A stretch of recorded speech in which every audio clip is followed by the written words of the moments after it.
अपनी जुबान है ਤੁਹਾਡੀ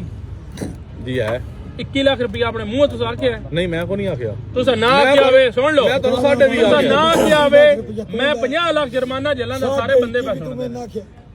ਸਾਰੇ ਇਹਦੇ ਨਾਲ ਨਾ ਕਰੋ ਸਾਡੇ ਨਾਲ ਉੱਕੋ ਫਿਰ ਪੰਜੀਆਂ ਦੀ ਮੁਕਾ ਕੇ ਫਿਰ ਮੈਂ ਤੁਹਾਨੂੰ ਆਖਿਆ 10000 ਹੋਰ ਵਿੱਚੋਂ ਕੱਟ ਦੇ ਮੈਂ 21 ਲੱਖ 15000 ਜੋ ਤੁਹਾਨੂੰ ਦਿੱਤੀ ਹੈ 29 10 ਦੀ ਵੀ ਵਿਕੀ ਹੈ ਉਹ ਵੀ ਤੁਸੀਂ 50000 ਥੱਲੇ ਪੇ ਕਰਦੇ ਹੋ ਸਰ ਛੱਡ ਦਿਓ ਬਹੁਤ ਕਸਮ ਹੈ ਜਿਹੜਾ ਜ਼ਿਆਦਤੀ ਪੇ ਕਰਦੇ ਹੋ ਚਾਚਾ ਹੈ ਬਿਲਕੁਲ ਹੁਣ ਚਾਚਾ ਹੁਣ ਮੰਜੀ ਮੇਰੀ ਫੇਰ ਹੋਵੇ ਮੈਨੂੰ ਲੱਗਦਾ ਹੈ ਪਿਆ ਨਹੀਂ ਮਿਲਦੀ ਫਿਰਦੀ ਹੈ ਨਾ ਬਈ ਬਾਜੀ ਮੈਨੂੰ ਪਹਿਲਾਂ ਹੀ ਨਜ਼ਰ ਪਈ ਹੁੰਦੀ ਹੈ ਮੁੱਲ ਤੇ 62 ਲੱਖ ਦੀ ਗੱਡੀ ਲੈ ਦਿਓ ਹੁਣ ਜਰੂਰ ਖਲੋਤ ਜਾ ਚਾਚਾ ਤੂੰ ਇੱਕ ਵਾਰੀ ਸਾਹਿਬ ਨੇ 62 ਲੱਖ ਲਗਾ ਦਿਆ ਚਲੋ ਕਰੋ ਤੁਸੀਂ ਬਿਸਮਿਲ੍ਲਾ ਜਿਹੜਾ ਨਾ ਮੈਂ ਇਹਦੇ ਬਾਅਦ ਸੌਦਾ ਤੁਹਾਡਾ ਹੋ ਗਿਆ ਦੇ ਛੜਿਆ ਸਰ ਤੁਹਾਨੂੰ ਹੁਣ ਤੇ ਬਰਾਏ ਮਿਹਰਬਾਨੀ ਹੁਣ ਬੋਲਣਾ ਨਹੀਂ ਤੁਸੀਂ ਹੁਣ ਨਹੀਂ ਬੋਲਦੇ 21 ਦਾ ਤੇ 28.5 ਦਾ ਮੈਂ ਸੌਦਾ ਕਰ ਜਾਓ ਅਗਾਓ ਜਾਓ ਲਿਖਾਓ ਜਾ ਅਗਾਓ